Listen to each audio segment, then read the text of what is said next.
Assalamualaikum, Dr. Zakir Naik. My name have to be kept secret for a few reasons, and I hope my face is not recorded. I'm a student, and to Dr. Zakir Naik, first of all, I'm sorry, because you are the person I hated the most a few years back. Before I became a Muslim, I really don't like you, I really hate you, and when any of my friends try to praise you, I will make sure I done great you. So my question to you today is, despite of all this kind of hatred of others towards you, how do you continue doing this da'wah to the entire nation, people and everyone?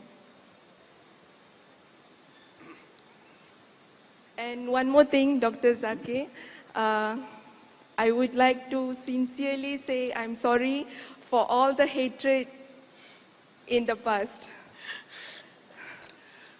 Sister asked a very good question. She said that previously in the past she used to hate me and she used to speak against me, and anyone who praised me, she used to attack them and attack me. And I believe that now she is a Muslim and she's apologizing for that. Sister, first I'd like to say that thank you for giving me all those hatred, because when a person truly hates someone and he believes in it, but if he's logical, inshallah, there are chances they will come to the true part. And I'll give you a very good example. The best example I can give you is Hazrat Umar radiallahu anhu. He was the second caliph of Islam. He was one of the staunchest enemy of Prophet Muhammad sallallahu alaihi wasallam and Islam. So much so that Prophet Muhammad sallallahu alaihi wasallam did dua to Allah that give hidayah to one of the Umarain. Out of the two Umar, give hidayah to one, and Allah gave hidayah to Umar bin Khattab radiallahu anhu. And when the person used to hate Islam, ready to kill in the name of Islam, when he accepted Islam, he was one of the staunchest supporters of Islam. So I pray to Allah subhanahu wa ta'ala that may He make you, like Hazrat Umar radiallahu anhu, that one who was the staunch enemy of Islam, against da'is, inshallah you will be one of the staunchest supporters of Islam, inshallah. And our beloved Prophet Muhammad sallallahu alaihi wasallam said that once a person accepts Islam, all his or her previous sins are washed away. All the negative is washed. The more bad they did, that much positive they get. That means a person before accepting Islam, the more evil he did, he was so far away from the deen. When he accepts Islam, that the negative he did all becomes positive.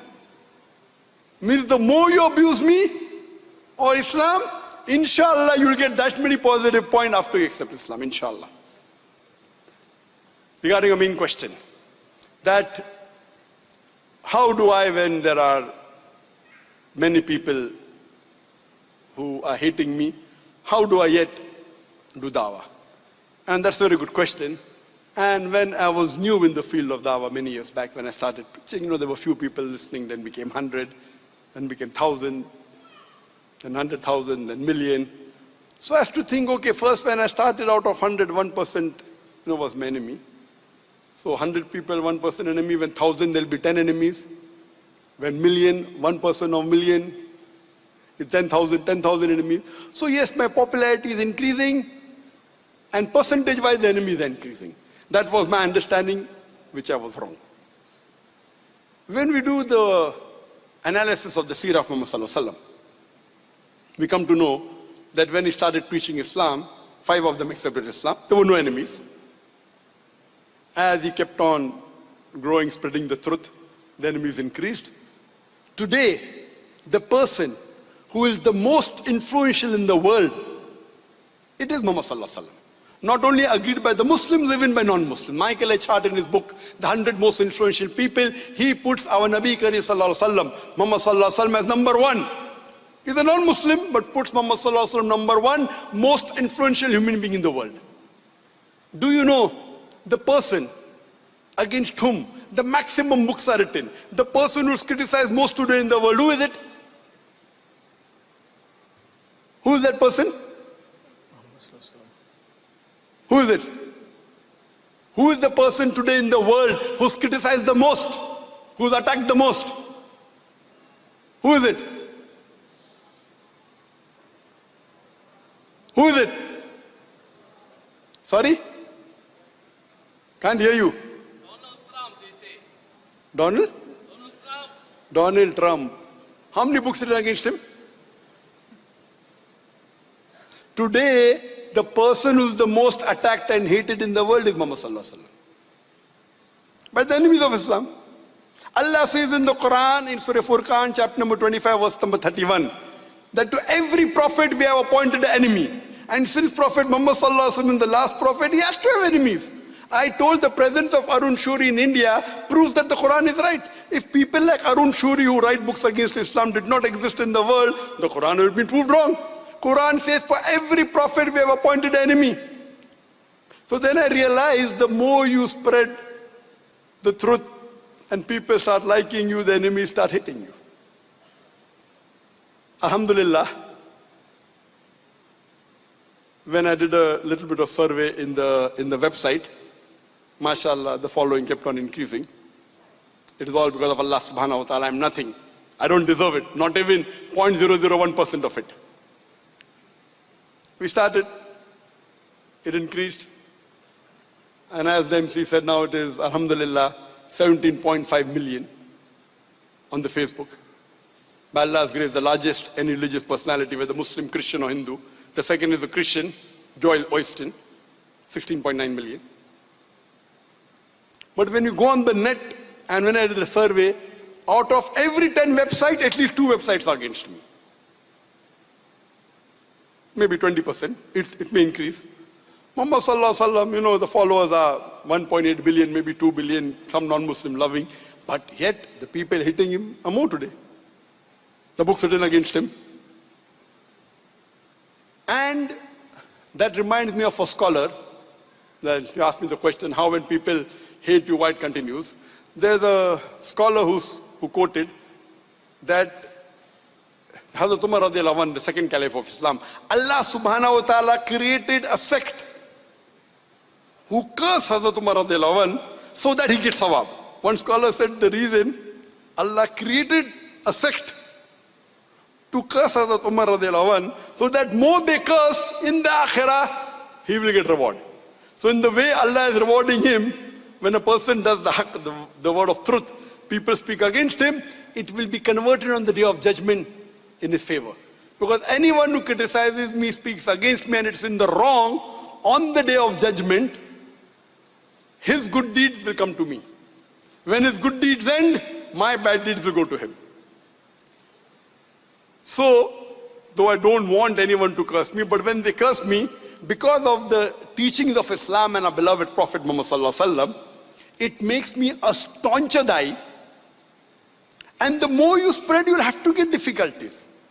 Allah says in the Quran in Surah Baqarah, chapter number 2, verse number 155, surely we will test you with fear and hunger, with loss of lives and goods, and what you have earned or toiled for.